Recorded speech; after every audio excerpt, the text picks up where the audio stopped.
നിങ്ങളൊരു long term investor ആയിട്ട് മാർക്കറ്റിലേക്ക് വരുമ്പോൾ നിങ്ങൾ മേടിക്കാൻ വരുന്നതിന് പ്രൈസ് ആണ് ഒരു മാനദണ്ഡമാക്കി എടുക്കേണ്ടത്, അല്ലാണ്ട് ഒരു സമയമല്ല. ഇൻഫാക്ട് ഞാനൊരു വേറൊരു കാര്യം കൂടെ പറയാം.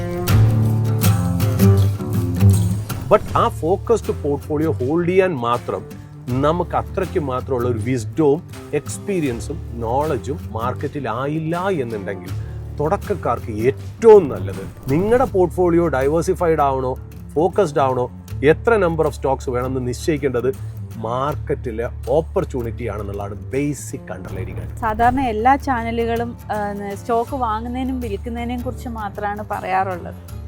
പക്ഷെങ്കിൽ ഈ ഒരു വർഷത്തിനുള്ളിൽ വാങ്ങി വിൽക്കാൻ പറ്റുന്ന ഒരു ETF-നെ കുറിച്ചൊന്ന് വിശദീകരിക്കാവോ? പക്ഷേ ഇതേപോലെ ഇറാൻ ഒരു US യുദ്ധം മതി ഈ കംപ്ലീറ്റ് കാര്യങ്ങളെ തകിടം മറിക്കാനായിട്ട്. ഈ കമ്പനിയുടെ ബിസിനസ്സിൽ ഓയിൽ ഇൻവോൾവ് ചെയ്തിരിക്കുന്നതോ ഗ്യാസ് ഇൻവോൾവ് ചെയ്തിരിക്കുന്നതോ ആണെങ്കിൽ ചിലപ്പോൾ ഈ സ്റ്റോക്ക് ഇനി ഒരു 4-5 കൊല്ലത്തേക്ക് പെർഫോം ചെയ്തില്ല എന്നും കൂടെ വരും. ഒരു കമ്പനി വൈൻഡപ്പ് ആകുമോ ഇല്ലയോ എന്നുള്ളത് എന്തെല്ലാം ക്രൈറ്റീരിയ വെച്ച് മനസ്സിലാക്കാൻ കഴിയും?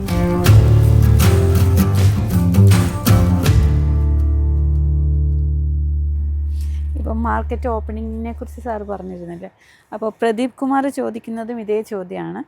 മാർക്കറ്റ് ഓപ്പണിംഗ് അവേഴ്സിൽ റീറ്റെയിൽ ഇൻവെസ്റ്റേഴ്സിന് ആ ഒരു ടൈം എത്രത്തോളം പ്രാധാന്യമുള്ളതാണ്? നമ്മളിപ്പോൾ മാർക്കറ്റ് എന്ന് പറയുന്നതേ, ഞാൻ പറയുന്നത് 2 രീതിയിൽ നമുക്ക് സ്റ്റോക്ക് മാർക്കറ്റിനെ കാണാം. ശരിക്കുമുള്ള വളരെ ലെജൻഡറി ആയിട്ടുള്ള ഇൻവെസ്റ്റേഴ്സ്, ഇപ്പോൾ നമ്മൾ പറയുകയാണെങ്കിൽ വാറൻ ബഫറ്റ്, ഗ്ലോബലി തന്നെ വളരെ റിനൗണ്ട് ആയിട്ടുള്ള ലെജൻഡറി ഇൻവെസ്റ്റർ, അല്ലെങ്കിൽ ഇന്ത്യയിൽ തന്നെ നമ്മളിൽ നിന്ന് വേർപിരിഞ്ഞു പോയ രാകേഷ് ജുൻജുൻവാല, അവരൊക്കെ സ്റ്റോക്ക് മാർക്കറ്റ് അവരുടെ ജീവിതത്തിൽ ഉള്ളതായിട്ട് അവർ പെരുമാറുകയില്ല. ഇൻഫാക്ട് വാറൻ ബഫറ്റ് ഇതിനെക്കുറിച്ച് പറഞ്ഞിരിക്കുന്നത് വെച്ചാൽ, നിങ്ങൾ ബിസിനസ്സാണ് മേടിക്കുന്നത്, നിങ്ങൾ ഈ ഡെയിലി മൂവ് ചെയ്യുന്ന ഒരു പ്രോഡക്റ്റ് അല്ല നിങ്ങൾ മേടിക്കുന്നത്. നിങ്ങൾ ആ ബിസിനസ്സിനെ മേടിക്കാൻ നിങ്ങൾക്ക് പോകേണ്ട ഒരു ചന്തയാണ്, ഒരു മാർക്കറ്റാണ് സ്റ്റോക്ക് മാർക്കറ്റ്. നിങ്ങൾ നിങ്ങളുടേതായ ആവശ്യങ്ങൾ, ഒരു മീറ്റ് മേടിക്കാനോ വെജിറ്റബിൾ മേടിക്കാനോ ഗ്രോസറി മേടിക്കാനോ നിങ്ങൾ എവിടെ പോകുന്നു? ഒരു മാർക്കറ്റിൽ പോകുന്നു, അല്ലെങ്കിൽ സൂപ്പർ മാർക്കറ്റിന് പോകുന്നു. അവിടെ പോയി മേടിക്കാൻ മാത്രമേ നിങ്ങൾ പോകുന്നുള്ളൂ. രാവിലെ മുതൽ രാത്രി വരെ നിങ്ങൾ അതിനെയും നോക്കിക്കൊണ്ടിരിക്കില്ലല്ലോ. നിങ്ങൾക്ക് ആവശ്യമുണ്ട്, നിങ്ങളുടെ കയ്യിൽ പൈസയുണ്ട്, നിങ്ങൾക്ക് ആവശ്യമുണ്ട് എന്ന് നിങ്ങൾ വിശ്വസിക്കുന്നെങ്കിൽ നിങ്ങൾ അവിടെ പോകുന്നു. നിങ്ങൾക്ക് ആവശ്യമുള്ള സാധനം നിങ്ങൾക്ക് ഇഷ്ടമുള്ള വിലയ്ക്ക്, നിങ്ങൾക്ക് താങ്ങുന്ന വിലയാണെങ്കിൽ നിങ്ങൾ മേടിക്കുന്നു. ആ ട്രാൻസാക്ഷൻ കഴിഞ്ഞ് നിങ്ങൾ വീട്ടിൽ പോകും, അല്ലേ? നമ്മുടെ ഇവിടെ നമ്മൾ ട്രീറ്റ് ചെയ്യുന്നത് എങ്ങനെ? രാവിലെ മുതൽ സ്വിച്ച് ഓൺ ചെയ്ത് വെച്ച് വൈകുന്നേരം വരെ ഇരുന്ന് നമ്മൾ അതിനകത്ത് നിന്ന് ട്രേഡ് ചെയ്യാനായിട്ടാണ് നമ്മൾ ഉപയോഗിക്കുന്നത്. ശരിക്കും സ്റ്റോക്ക് മാർക്കറ്റിൻ്റെ ഒരു ഡെഫിനിഷൻ എന്താണെന്നറിയോ? Stock market is A place where Xavier's of capital, അതായത് കാശ് കയ്യിലുള്ളവൻ, ക്യാപിറ്റൽ സേവ് ചെയ്ത് വച്ചിരിക്കുന്നവൻ, ആ കമ്പനിക്ക് ക്യാപിറ്റൽ ആവശ്യമുള്ള കമ്പനികളെ മീറ്റ് ചെയ്യാൻ വരുന്ന ഒരു മാർക്കറ്റ് പ്ലേസാണ് സ്റ്റോക്ക് മാർക്കറ്റ്. അതായത് കമ്പനി, ഇപ്പോൾ ഉദാഹരണത്തിന് ലെൻസ്കാർട്ട് IPO ആയിട്ട് വരുന്നു. ലെൻസ്കാർട്ട് IPO ആയിട്ട് വരുന്നത് എന്തിനാ? നമ്മൾ ചെറിയൊരു എക്സാമ്പിൾ, ഏതെങ്കിലും കമ്പനി IPO ആയിട്ട് വരുന്നത്, അവർ ഫണ്ട് റേസ് ചെയ്ത് അവർ എക്സ്പാൻഡ് ചെയ്യണം. എക്സ്പാൻഡ് ചെയ്ത് അവരുടെ റവന്യൂ കൂട്ടണം, സെയിൽസ് കൂട്ടണം, പ്രോഫിറ്റ് കൂട്ടണം. അതിന് അവരുടെ കയ്യിൽ പൈസയില്ല. അവർ ബാങ്കിൽ നിന്ന് കടം എടുക്കാൻ ഉദ്ദേശിക്കുന്നില്ല. കാര്യം, ബാങ്കിൽ നിന്ന് കടം എടുത്തു കഴിഞ്ഞാൽ മാസം തോറും ഇൻട്രസ്റ്റ് കൊടുക്കണം. എന്നാൽ ഈ പ്രോജക്റ്റ് പ്രോഫിറ്റബിൾ ആവണമെങ്കിൽ ഇൻട്രസ്റ്റ് കൊടുത്ത് മുന്നോട്ട് പോകാൻ പറ്റില്ല. അപ്പോൾ ഇൻട്രസ്റ്റ് ഇല്ലാത്ത ഒരു ഫണ്ടിങ് ഫോർമാറ്റ് വേണം. അപ്പോഴാണ് ഫണ്ട് റേസ് ചെയ്യാനായിട്ട് സ്റ്റോക്സ് വിറ്റ്, ആ കമ്പനിയുടെ സ്റ്റോക്സ് വിറ്റ് ഫണ്ട് റേസ് ചെയ്യാനായിട്ട് ഉദ്ദേശിക്കുന്നു, അല്ലേ? അപ്പോൾ ആ കമ്പനിക്ക് ഫണ്ട് വേണം, ക്യാപിറ്റലിൻ്റെ ആവശ്യമുണ്ട്. ആ ചന്തയിലേക്ക് അവർ വന്നിരിക്കുന്നു. അവർ പറയുന്നു, ഞങ്ങളുടെ സ്റ്റോക്സിന് ഇത്രയൊക്കെയാണ് വാല്യൂ, ഇതൊക്കെയാണ് സെയിൽസ്, IPO വഴി ഞങ്ങളിത് ഓഫർ ചെയ്യുന്നു. ഓക്കെ, നമ്മളെ പോലത്തെ ആൾക്കാരിൽ ക്യാപിറ്റലുണ്ട്. നമ്മൾ വന്നിട്ട് ഓരോന്നിനും നമ്മൾ വില നോക്കുന്നു, നമുക്ക് ഇഷ്ടമുള്ളത് മേടിക്കുന്നു. ഇതൊരു പ്രൈമറി മാർക്കറ്റ്. സെക്കൻഡറി മാർക്കറ്റ് എങ്ങനെയാണ്? സെക്കൻഡറി മാർക്കറ്റിൽ വിൽക്കാനിരിക്കുന്ന ആൾക്കാർ ആരൊക്കെ? ഓൾറെഡി ഷെയർ മേടിച്ചവർ. അവരവിടെ ഇരിക്കുന്നു. അവരവിടെ ഇരുന്നിട്ട് ഇന്നത്തെ മാർക്കറ്റ് പ്രൈസിന് വിൽക്കാൻ ശ്രമിക്കുന്നു. നമ്മളെപ്പോലത്തെ പുതിയതായിട്ടുള്ള ക്യാപിറ്റലിലുള്ള ആൾക്കാർ വിചാരിച്ചിരുന്നു, ഇയാളിപ്പോൾ 100 രൂപയ്ക്കാണല്ലോ ഇത് വിൽക്കുന്നത്, പക്ഷേ കമ്പനിയുടെ പ്രോഫിറ്റൊക്കെ കണ്ടു നോക്കിയിട്ട് ഒരു കൊല്ലത്തിനുള്ളിൽ ഇത് 150 പോകാനുള്ള ചാൻസ് ഉണ്ട്, അതുകൊണ്ട് നമുക്കിത് മേടിക്കാം എന്നിങ്ങനെ പല ടൈപ്പിലുള്ള ആൾക്കാർ ഈ മാർക്കറ്റിലേക്ക് വരുന്നു, മേടിക്കുന്നു എന്നുള്ള. അപ്പോൾ അവിടെ വരുന്നതിൻ്റെ ഉദ്ദേശം എന്താ? It is A place where you can buy companies shares, അല്ലേ? അതിനാണ് നമ്മൾ ഉപയോഗിക്കേണ്ടത്. പക്ഷേ നമ്മുടെ പലരും അതിനെ ഒരു ട്രേഡിങ്ങിനായിട്ടുള്ള, അതായത് ഒരു ചൂതാട്ടം, അതായത് ഒരു സ്പെക്കുലേഷൻ, ഒരു ഗാംബ്ലിംഗ് ടൂളിന് വേണ്ടിയിട്ടാണ് നമ്മൾ സ്റ്റോക്ക് മാർക്കറ്റിലേക്ക് വരുന്നതെന്നുള്ള. ഇൻവെസ്റ്റ് ചെയ്യുന്ന വ്യക്തിക്ക് ഏത് സമയത്ത് മേടിച്ചാൽ എന്താ?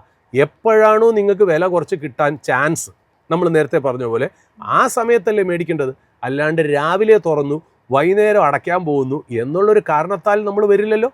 അപ്പോൾ നമ്മൾ ആ ഒരു എന്ന് പറയുന്നത് ഒരു മിത്താണ്. പിന്നെ നമ്മൾ ഈ ട്രേഡേഴ്സും ബ്രോക്കേഴ്സും അതിനകത്ത് മാർക്കറ്റിനകത്ത് പല പ്ലെയേഴ്സ് ഉണ്ട്. നമ്മളെപ്പോലത്തെ ഇൻവെസ്റ്റേഴ്സും ട്രേഡേഴ്സും മാത്രമല്ല, ആ പ്ലാറ്റ്ഫോം ഓഫർ ചെയ്യുന്ന, അതായത് ഒരു ബ്രോക്കിംഗ് കമ്പനി എന്താ ചെയ്യുന്നത്, നമ്മളെ മേടിക്കാൻ സഹായിക്കുന്നു.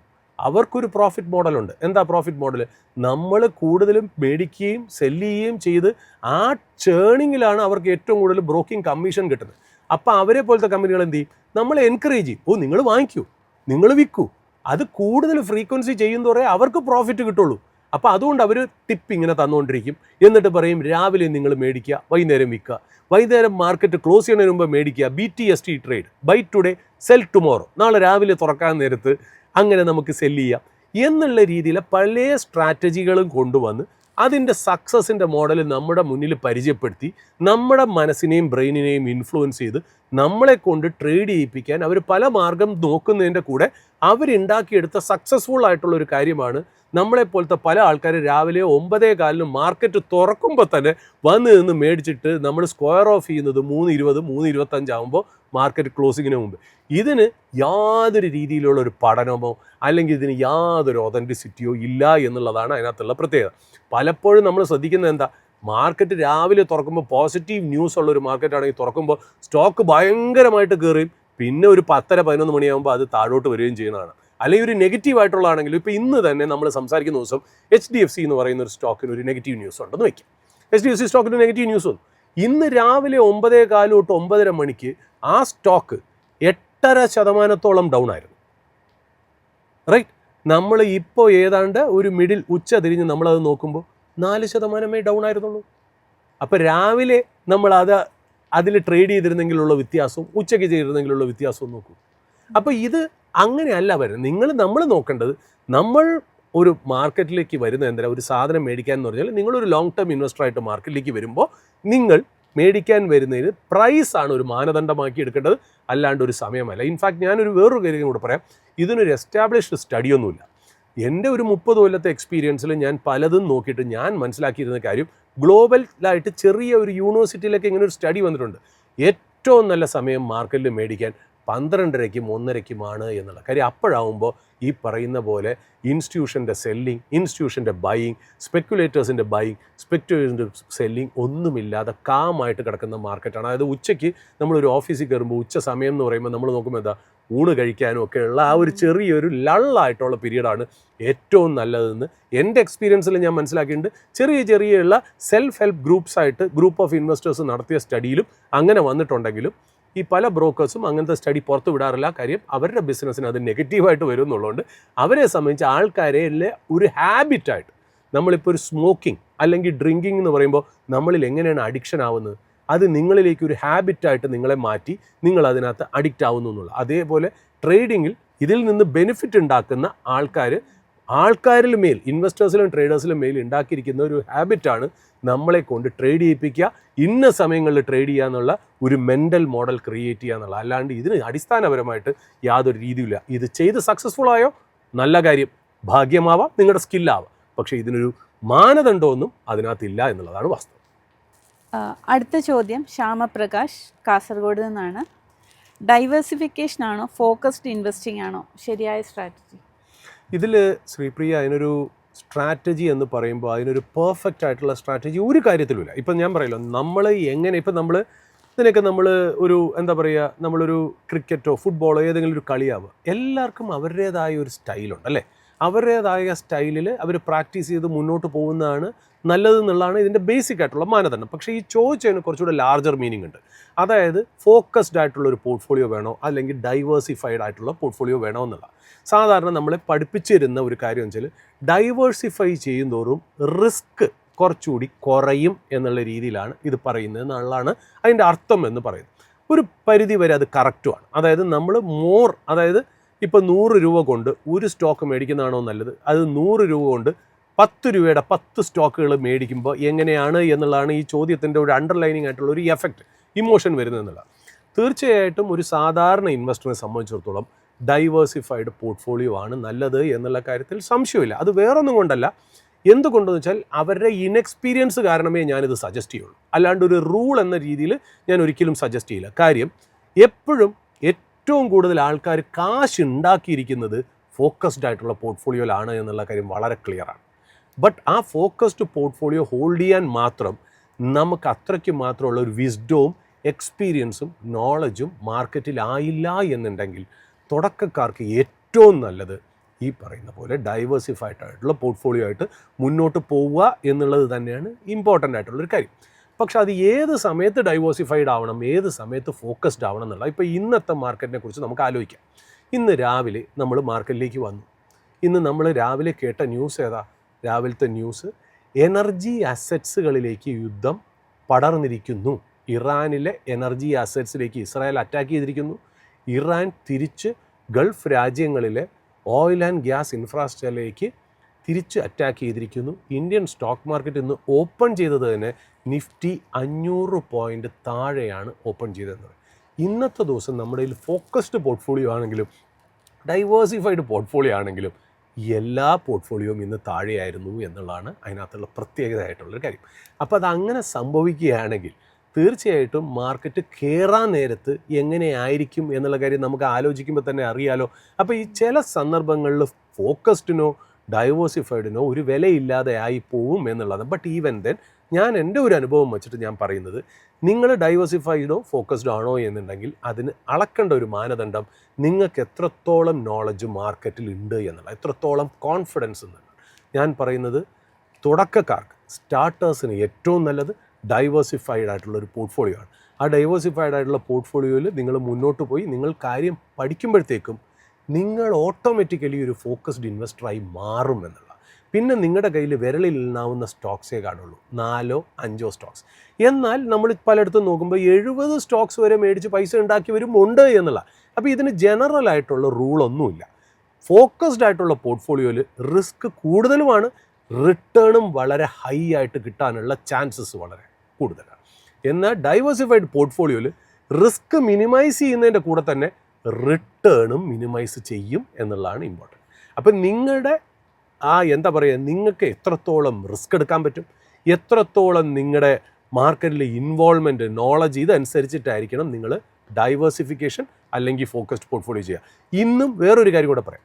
മാർക്കറ്റിൽ 30 കൊല്ലം എക്സ്പീരിയൻസ് ഉള്ളൊരു വ്യക്തി, അദ്ദേഹം ചിലപ്പോൾ പ്രായമാവുമ്പോൾ കുറച്ചുകൂടെ ഡൈവേഴ്സിഫൈഡ് ആയിട്ടുള്ള പോർട്ട്ഫോളിയോയിലേക്ക് പോകും.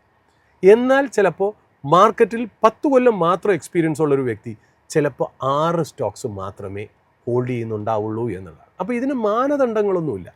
പൊതുവേ ഞാൻ പറഞ്ഞല്ലോ, എൻ്റെ അഭിപ്രായം വെച്ചിട്ട് നിങ്ങളുടെ ലെവൽ ഓഫ് നോളജ് ആയിരിക്കണം ഡൈവേഴ്സിഫൈഡ് പോകണോ ഫോക്കസ്ഡ് ആവണോ എന്ന് നിങ്ങൾ തീരുമാനിക്കേണ്ടത് എന്നുള്ളതാണ് ഇമ്പോർട്ടൻറ്റ്. പിന്നെ ഒരു കാര്യം ഞാൻ എക്സ്ട്രാ ആയിട്ട് പറയുന്നത് കണക്കാണ്. മാത്തമാറ്റിക്സ് എന്ന് പറയുന്നത് വളരെ ഇമ്പോർട്ടൻ്റ് ആയിട്ടുള്ള സബ്ജക്റ്റാണ്. കാര്യം പ്രോബബിലിറ്റി എന്ന് പറയുന്നൊരു കാര്യമുണ്ട്. അപ്പം നമ്മൾ കണക്കൂട്ടേണ്ട ഒരു കാര്യം, നമ്മുടെ പോർട്ട്ഫോളിയോയിൽ 60 സ്റ്റോക്ക് ഉണ്ടെങ്കിൽ ഈ 60 സ്റ്റോക്കിൽ എത്ര സ്റ്റോക്ക് പോസിറ്റീവ് ആണെങ്കിലാണ് ടോട്ടൽ 60 സ്റ്റോക്കിൻ്റെ പോർട്ട്ഫോളിയോ പ്ലസ്സിലാവുന്നത്,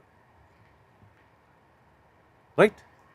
അതേസമയം ഒരു 6 സ്റ്റോക്കുള്ള പോർട്ട്ഫോളിയോയിൽ എത്ര സ്റ്റോക്സ് പ്ലസ്സിലായാലാണ് ടോട്ടൽ പോർട്ട്ഫോളിയോ പ്ലസ് ആവണം എന്നുള്ളൊരു കണക്ക് നമ്മുടെ കയ്യിലുണ്ടാവും. അതായത് ഡൈവേഴ്സിഫിക്കേഷൻ എന്ന് പറയുമ്പോൾ എത്ര നമ്പർ ഓഫ് സ്റ്റോക്സ് നിങ്ങളുടെ പോർട്ട്ഫോളിയോയിൽ വേണം എന്നുള്ള രീതിയിൽ നിങ്ങൾക്കൊരു ഐഡിയ ഉണ്ടാവണം. കാര്യം ഡൈവേഴ്സിഫിക്കേഷൻ എന്ന് പറഞ്ഞാൽ 70 സ്റ്റോക്കാണോ 50 സ്റ്റോക്കാണോ 60 സ്റ്റോക്കാണോ എന്നുള്ള രീതിയിൽ നിങ്ങൾ ആലോചിച്ച് നിങ്ങൾ കൺഫ്യൂസ്ഡ് ആവരുത്.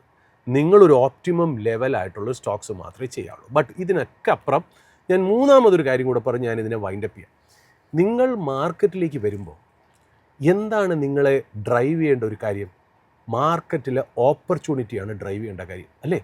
അതായത് ഡിസ്കൗണ്ട് എന്ന് നിങ്ങൾക്ക് തോന്നുന്ന നല്ല ക്വാളിറ്റി ഷെയർസ് മേടിക്കുക എന്നുള്ളതാണ് നിങ്ങളുടെ ഡ്യൂട്ടി, അല്ലാണ്ട് എത്ര നമ്പർ ഓഫ് മേടിക്കലല്ല. ഒരു സമയം മാർക്കറ്റിൽ 5 എണ്ണമേ ഓപ്പർച്യൂണിറ്റി ഉള്ളെങ്കിൽ നിങ്ങൾ 5 എണ്ണം മേടിച്ചാൽ പോരെ, വെറുതെ ഒന്ന് 25 എണ്ണം മേടിക്കണമെന്നില്ല. അപ്പോൾ ഓപ്പർച്യൂണിറ്റി ഉള്ള 5-ന് വേണ്ടി നമ്മൾ 20 അനാവശ്യമായിട്ടുള്ള പോർട്ട്ഫോളിയോയിലേക്ക് ഈ സ്റ്റോക്കുകൾ ഉൾപ്പെടുത്തുന്നു എന്നുള്ളതാണ് അതിനകത്ത് ഇമ്പോർട്ടൻ്റ് ആയിട്ടുള്ള കാര്യം.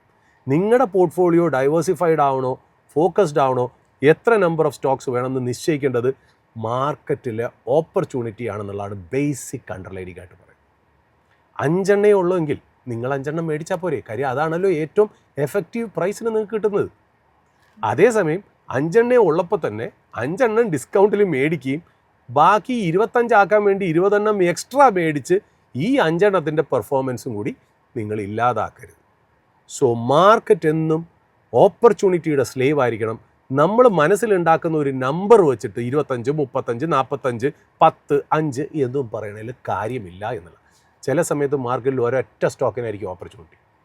മാർക്കറ്റ് നോർമലായിട്ട് നിൽക്കുന്നു, ഏതെങ്കിലും ഒരു സ്റ്റോക്കിന് ടെമ്പററി ആയിട്ടുള്ളൊരു നെഗറ്റീവ് ന്യൂസ് വരുന്നു, ആ സ്റ്റോക്ക് താഴേക്ക് പോകുന്നു, നിങ്ങൾ മേടിക്കുന്നു. അപ്പോൾ ഒരു സ്റ്റോക്കല്ലേ നിങ്ങൾ മേടിക്കുന്നുള്ളൂ.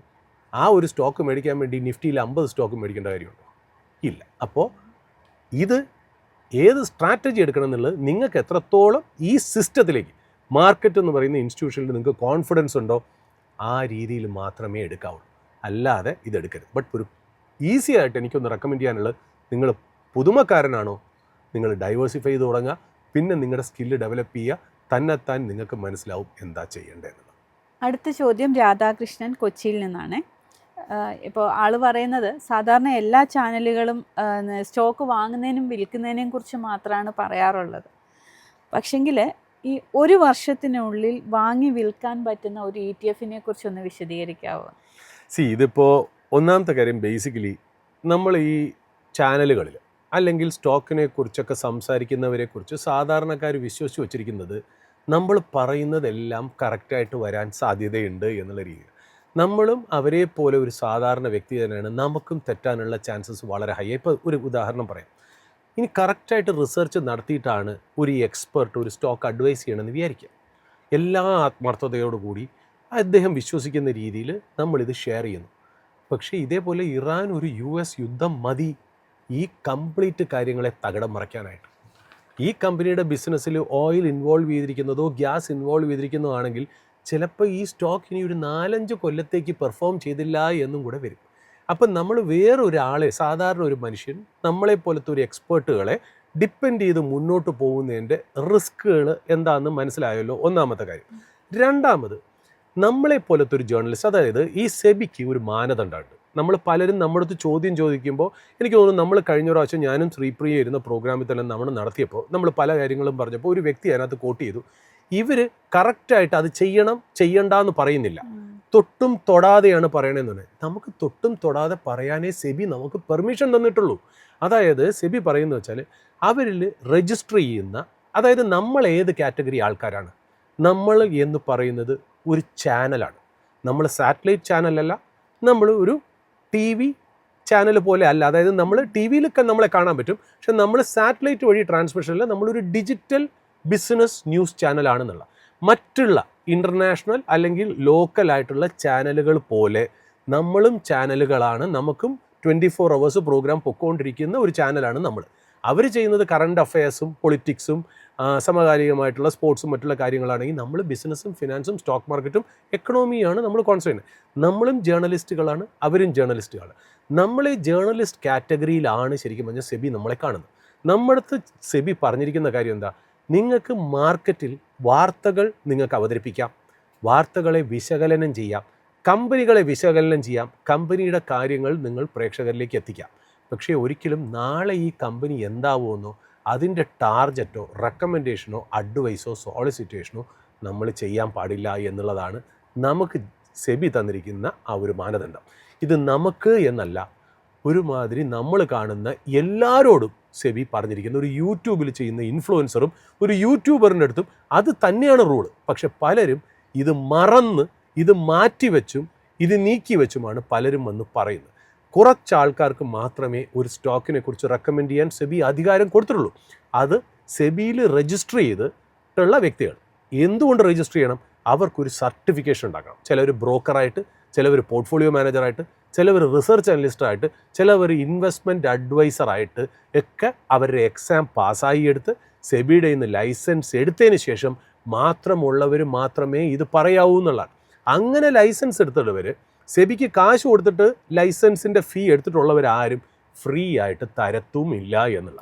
അപ്പം നമ്മൾ ഒരു പ്രേക്ഷകൻ നോക്കുമ്പോൾ ടി വിയിലോ സോഷ്യൽ മീഡിയയിലോ കാണുന്ന ആൾക്കാർക്ക് പലർക്കും ഈ പറയുന്ന പോലെ ഇത് റെക്കമെൻഡ് ചെയ്യാനുള്ള ഒരു അധികാരം ഇല്ല എന്നുള്ളത് പരമാർത്ഥമാണ് എന്നുള്ളതാണ് നമുക്ക് ആദ്യം തന്നെ പറയാനുള്ളത്. പിന്നെ രണ്ടാമത് ETF എന്ന് പറയുന്നത് ഈ നേരത്തെ നമ്മൾ ശ്രീപ്രിയ ഒരു ചോദ്യം ചോദിച്ചല്ലോ, ഡൈവേഴ്സിഫൈ ചെയ്യണോ ഫോക്കസ് ചെയ്യണോ.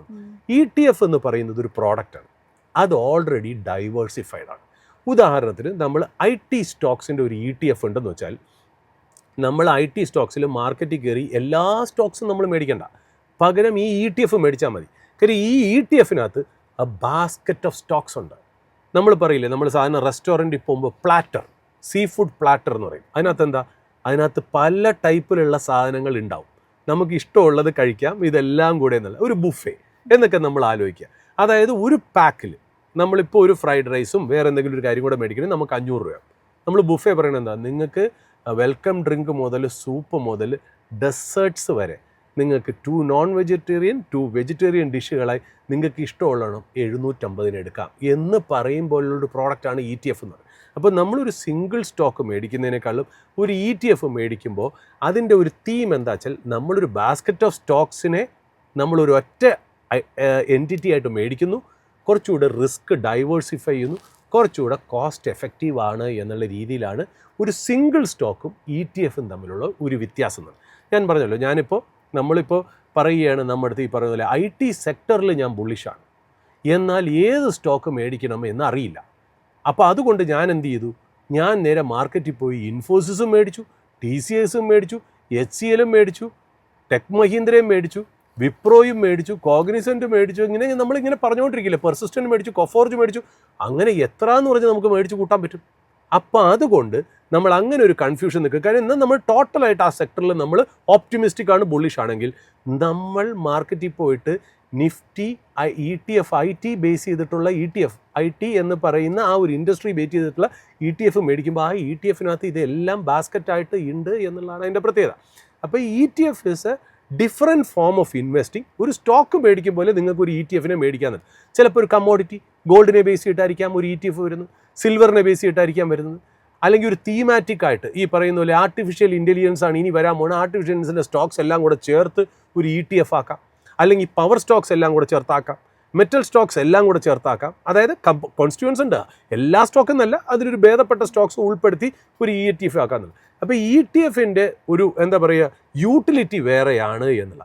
അതിനകത്ത് നമ്മളെ സംബന്ധിച്ച് ഒരു സിംഗിൾ സ്റ്റോക്കും ETF-ഉം എന്താണെന്നുള്ള ഡിഫറൻസ് പഠിപ്പിക്കുക എന്നല്ലാതെ ഏത് ETF മേടിച്ചാൽ ഇത് ഒരു കൊല്ലത്തിനുള്ളിൽ പൈസ ഉണ്ടാക്കും എന്ന് പറയാനായിട്ടുള്ളൊരു അധികാരം നമുക്ക് സെബി തന്നിട്ടില്ല എന്നുള്ളത് ഒന്നാമത്തെ കാര്യം.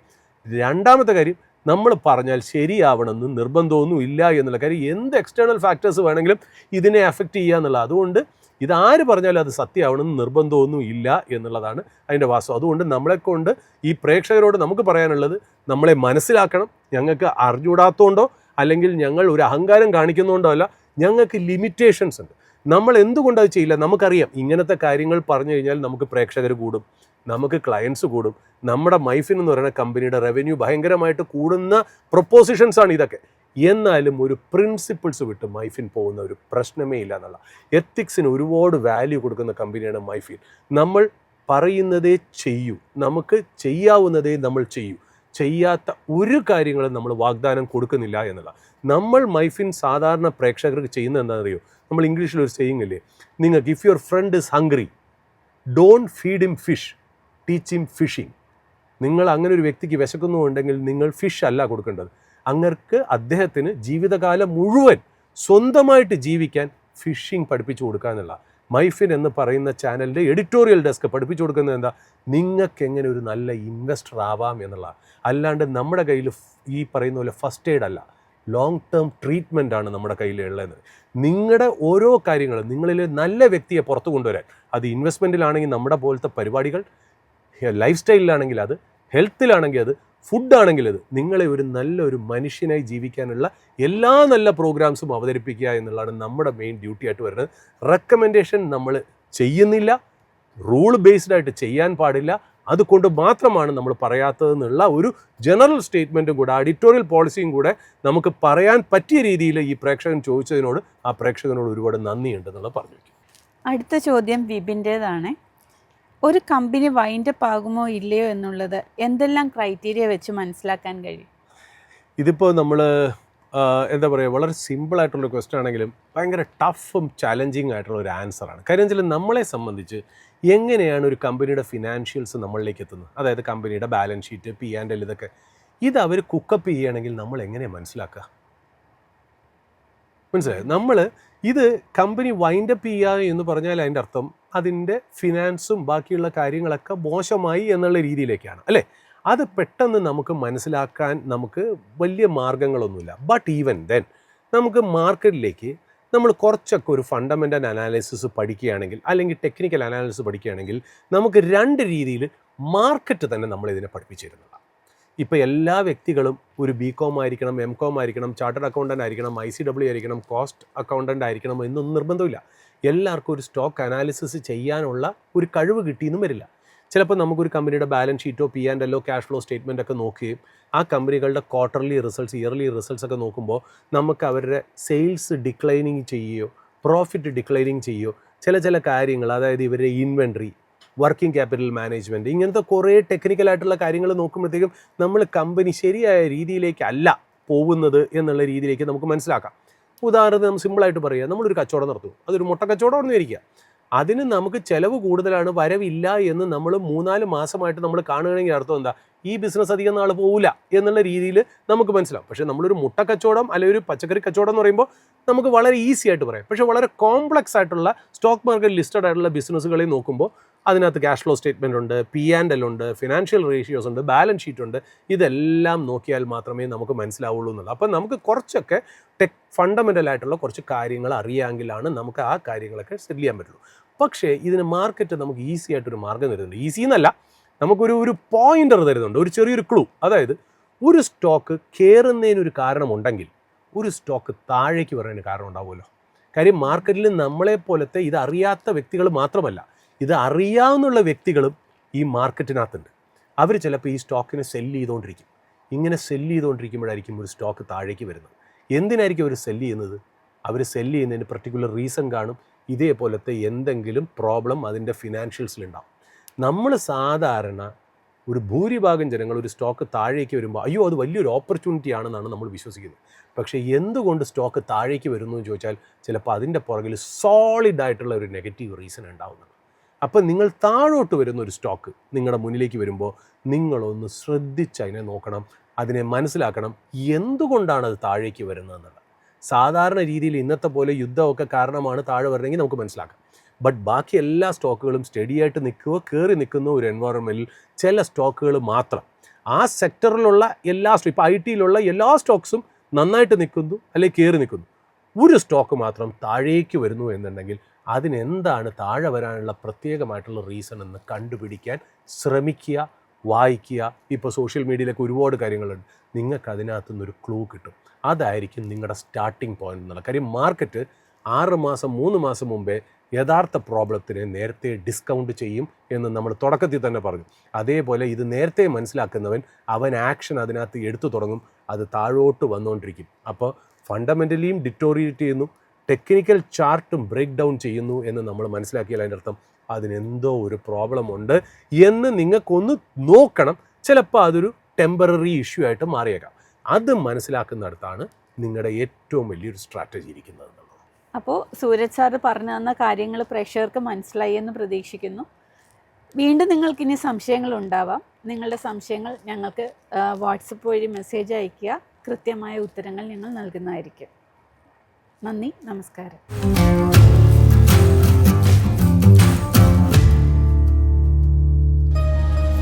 എളുപ്പത്തിൽ സമ്പാദ്യം വളർത്താം.